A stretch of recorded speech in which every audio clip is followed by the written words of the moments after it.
I know it was short notice, but on Russia Today, The World of Tomorrow with Julian Assange, there was a debate between Slavoj Zizek and David Horowitz. If you know Slavoj Zizek, communist philosopher, David Horowitz, Zionist right-wing extremist. Now, it was very, very lively, and yes, at one point Slavoj Zizek had to be physically restrained, which basically just really means that Julian Assange put his hand on Zizek and was telling him to calm down, which is basically what that is. So it's not like this big, huge thing he had to be restrained, which was what a lot of given in the previews were, considering that David Horowitz was actually speaking from a webcam and wasn't actually there. Now, there were some insanely right-wing things that were said during the program. One of those things, leftists have no idea about human nature.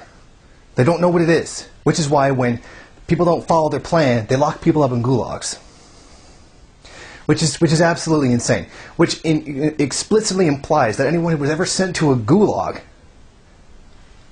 disagreed with the government. There were no actual criminals. Nobody was actually a bad person. Nobody ever broke the law. Nobody raped, murdered, stole, or did anything. Nobody committed assault. Nothing. The Russians were the most perfect, peaceful people in the world, and just threw everyone in jail that disagreed with them, because everybody just was a poet with a beautiful message to share with the world and were thus persecuted. It's completely insane. It's complete bullshit. On the flip side of that, I would like to say to look at the incarcerament rates in the United States. The United States with the highest percentage of people in jail than any other country. In fact, they have the largest percentage of the world's population that is in jail. I think it's somewhere they have like a quarter of everyone who's in jail in the world is in jail in the United States. And largely for just small things, if not absolutely nothing. So if someone took a drag off of a joint, they're now in jail for that. And so where did these Zionists, these right-wing extremists get off saying, oh, they just threw everybody in jail and threw everybody in jail? There were only ever 1.5 million people in gulags, and were only there for a maximum of 10 years. There's millions and millions of people in the United States in prison right now. Almost 10 times what were ever in a gulag in the Soviet Union. Which is completely ridiculous to even say the Soviets just threw everybody in jail that just disagreed with the government. It's absolutely insane. It implies that there was no crime, which then turns around and beats the perception that human nature is inherently bad. And that's human nature. Everybody's bad. That's why we have jails. Well, which is it? Are people naturally bad, or do the Soviets throw people in jail for no reason? No, wait, I just contradicted myself. Yes, it implies that nobody's bad. No, nobody's bad whatsoever. It's just stupid. Then, when they got into speaking about Palestine and Israel, Horowitz jumped to the immediate right-wing BS. If you don't agree with the occupation of Palestine and the murder of its people, you are an anti-Semite, and that's exactly what it is. And cried, oh, you're blaming the Jews for everything. And this is a very typical tactic by them. It disagree with them in any way, you're an anti-Semite. Then he busted out all kinds of, like, just pure garbage about Palestine.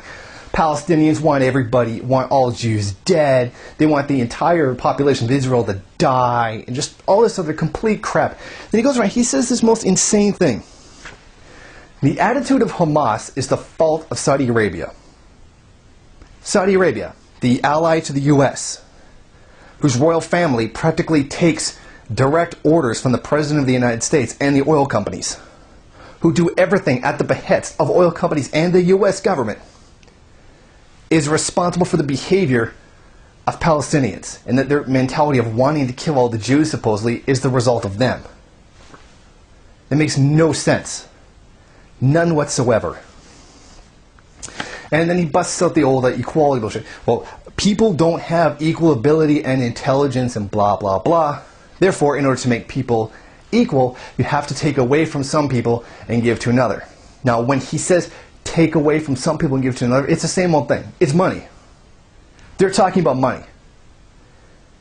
If they had same good education, same good healthcare, same good housing, everything, then nobody got anything taken away from them. The elites at the top who control everything, and it's all about money. I have better than everybody else. Make it equal, oh, I don't have better than everybody else anymore. That means I'm being persecuted.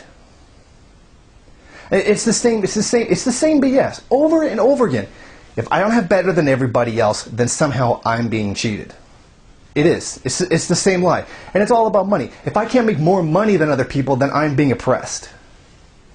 If they can't have more money than people that they perceive in their own mind to be inferior, then they're being persecuted somehow, and they're being oppressed. It's the same ridiculous concept. Then he goes around and he says, oh, Obama's a communist. He was trained by communists. Don't you know his past? He's a communist. Which is insane. Insane. What idiot is still saying this? Rich get richer, poor get poorer, rich get whatever they want. Under Obama, somehow he's a communist. Would somebody please explain that? The wealth gap got bigger. People have less healthcare, people have less education, and somehow he's a communist. Makes no goddamn sense whatsoever. He's completely lying. He's complete bullshit. And he goes on, and what does he say about Sweden? Swedes have no morals.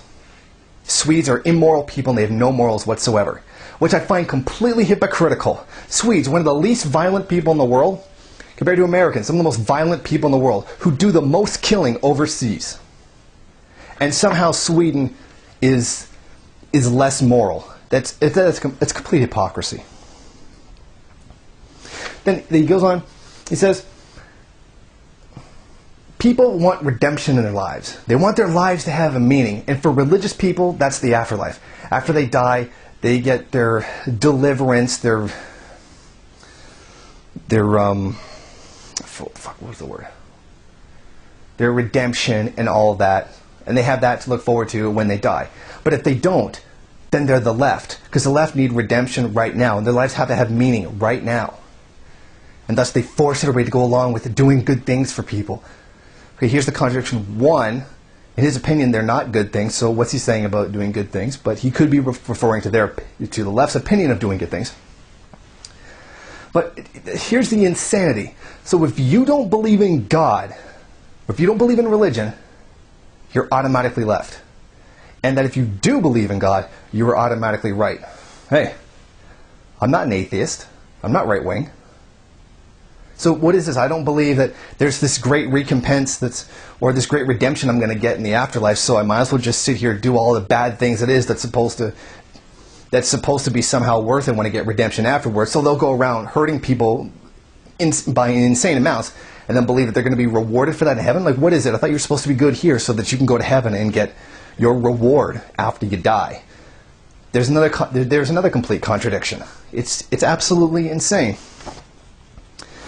And that so therefore, the left is a religion because they want to do good now. Therefore, it's a religious ideal.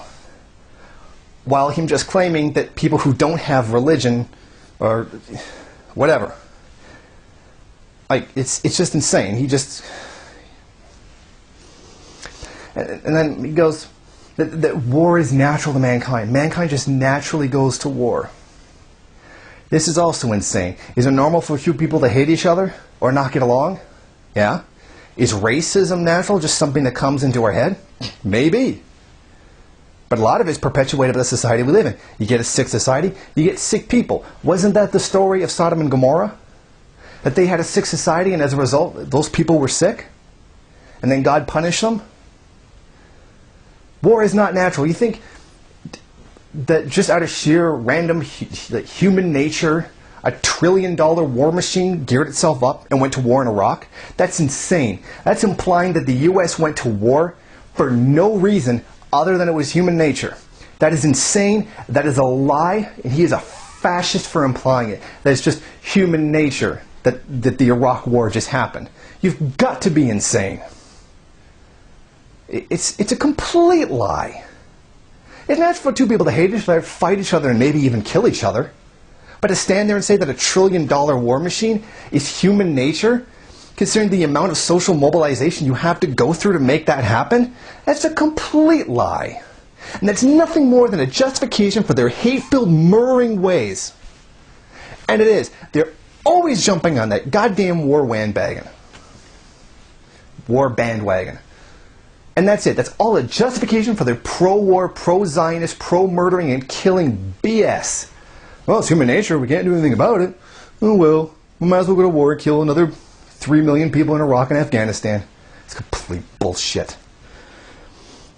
Then, at the end, he cries, well, I have to go around with bodyguards because leftists attack me. Well, Zizek pointed out that the only person in that room, in that conversation, who'd ever been physically attacked was him, who'd been attacked by rightists, physically been attacked. And then he's like, oh, I need bodyguards everywhere I go. No, you know what? Somebody came up to him, yelled at him, and it's like, now I need bodyguards everywhere I need to go. There's nothing more than listening to some sniveling, privileged, rich, white son of a bitch whine about how hard it is for him to get by. Zizek, a guy who's been actually physically attacked, walks around with no bodyguards. Julian Assange, a guy who's under arrest by the US government for merely telling the truth, who's had agents and police come after him, is sitting right there while this guy is whining, and then he's never actually been attacked. He's never been physically hurt. It's ridiculous. The entire debate between them was